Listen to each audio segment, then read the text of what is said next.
বন্ধুগণ, শ্রদ্ধার গাইস,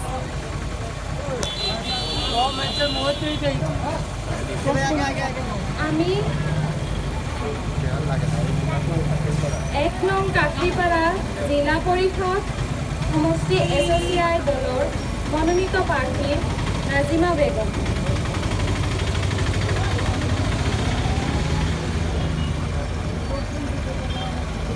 আজকে আমরা এই যে ৭৮ বছর হয়ে গেছে স্বাধীন হওয়া ভারত, তবে আমরা কি পরিবর্তন দেখেছি। আজকে লক্ষ লক্ষ কোটি কোটি টাকার মালিক হয়েছে পুঁজিপতিরা।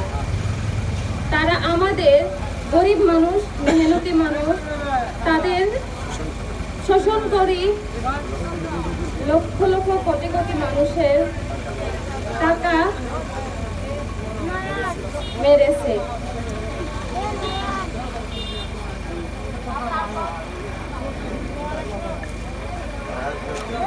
তার বিরুদ্ধে আজকে আমাদের এসোসিয়াই দলের প্রার্থী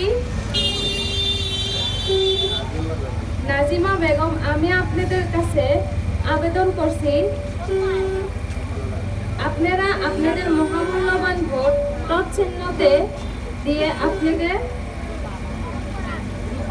মনোনীত প্রার্থী জয়যুক্ত করবেন। ধন্যবাদ। এইবার আমাদের আঞ্চলিক পঞ্চায়েতের সদস্য পদের প্রার্থী কমরেড মাহমুদ আলম।